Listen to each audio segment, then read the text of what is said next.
because the materials that are strewn before the typical seeker are confusing. One path tells you you're a sinner. Another path tells there's no such thing. One path tells you to breathe this way with this posture. Another says pray in this form. One path says the end is near. Another says we're just born in the Spirit of God. It's a time of new beginnings. So can all of these things be true at the same time? It becomes equally confusing as you enter the scientific domain. Not too long ago there was magic and wonder in the world, and then Newton and others came along, and the mechanistic universe was unveiled, and magic left our culture and stood on the fringes like an orphan. And now like the prodigal son, magic has returned in the form of quantum physics. On the one hand, religion defined magic in the formulations of its leaders so as to manipulate the masses. On the other hand, science, eschewing magic, distilled our universe to the nuts and bolts of a mechanism in which our specialness as a species was just sort of like taken out of the equation. For example, we're 99% the same as an ape. We're not the center of the universe, and so forth. All of these theses or points of view, world views, influenced, and they became larger, and we became smaller, less significant. In a sense, the quantum world came to our rescue as we became aware of just how little we know about the universe. This was an activation for the species as a whole that most people do not truly understand, because humanity was beaten down with a mechanical, uncaring universe and an invisible God. But then we discovered how we are all connected. The basic mechanics were anything but mechanical. They were magical, indeed inexplicable. But that is the world of subatomic energies, the frequencies of light and sound in which we live. I realize I got off track a bit, but the impression I want to leave is that I have great sympathy for the seeker and their confusion. It's well found. Yeah. So what should people do in the midst of their confusion? I mean, what should they do to get clear? The best place to start when trying to begin again is to simplify. This is a literate world where words rule the mind. The spirit behind the words is key. It is more important than the words. Most seekers draw confusion to themselves because they compare the words written or spoken by spiritual teachers, or worse yet, they compare the interpretations of the words from spiritual teachers. Language was invented to facilitate trade and barter, commerce, and later culture. Language of our world is a third-dimensional construct that is misleading and imperfect. So with words, be careful. I'll give you an example. I can tell you the core truth in as little as 2 sentences. Here it goes. Just as the sun is the presence of God in our collective universe, you are the presence of God in your local universe. You are a light being in a universe of equal beings, and each one is just as essential to the whole. So, you see, in these 2 sentences, I have told you the seeds of truth from which all other wisdom arises. There is nothing to be confused about in this truth, unless, of course, you fall back on your historical knowledge.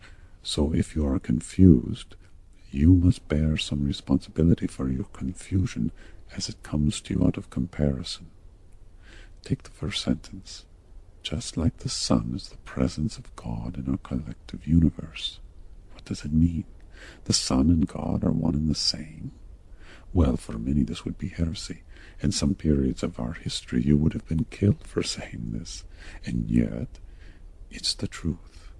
Though it's more complex than simply saying the sun and God are identical, so the words themselves begin to confound truth. So to simplify your own truth, you need to have a framework from which your beliefs arise. The framework of Lyricus is to live a love-centered life by expressing the six art virtues to all within your local universe. As you do this, you become a conductor of your emotional system, and you become the presence of God in your world. It's a very simple framework, and one that springs forth from the most ancient of worlds, yet there's really been no evolution provided to it. It's not undergone interpretations. It has not been embroidered by any religious institution.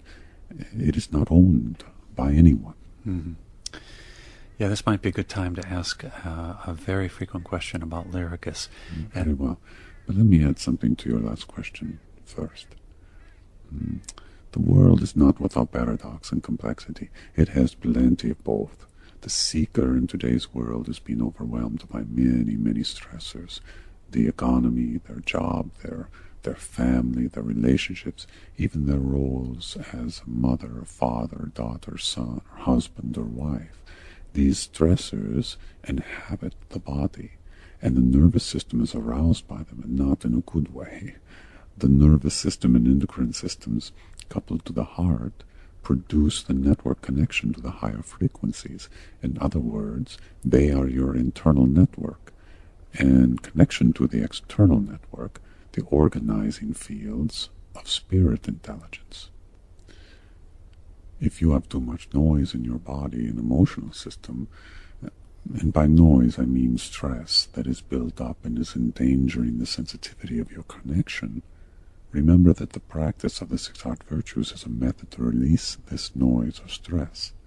There are many, many techniques that will help, even technologies, and it's important that the individual discover what works for them. Doc Childre, the founder of Heart Math, is the preeminent teacher on the subject, and one I recommend without hesitation. Seekers are often in search of the escalating complexity because the esoteric is seductive. If I see someone who is practicing the six heart virtues to the best of their ability, they are, in my view, a greater master on earth than the one who quotes the highest formulations of spirit, or speaks the elegance of Jesus or Muhammad or Krishna or Buddha, or practices meditation every day, but then radiates discordant behaviors or thoughts. The universe has an incentive system. It's called evolution, and so we understandably look at those things that have evolved into sophisticated techniques or organizations, and we imbue them with greater importance than those things that have not evolved and are simple, even innocent in comparison. But the six heart virtues and living a love-centered life, while disconnected from the evolutionary track of spiritual knowledge, are paradoxically among the most potent forms of truth for this particular time in humanity's evolution. Yeah, I know what you mean, because I get letters from people who acquaint me with some of the more esoteric writings out there, like the Arancha book or Keys of Enoch, some of the Alice Bailey stuff, and at least those are a couple examples that come to mind.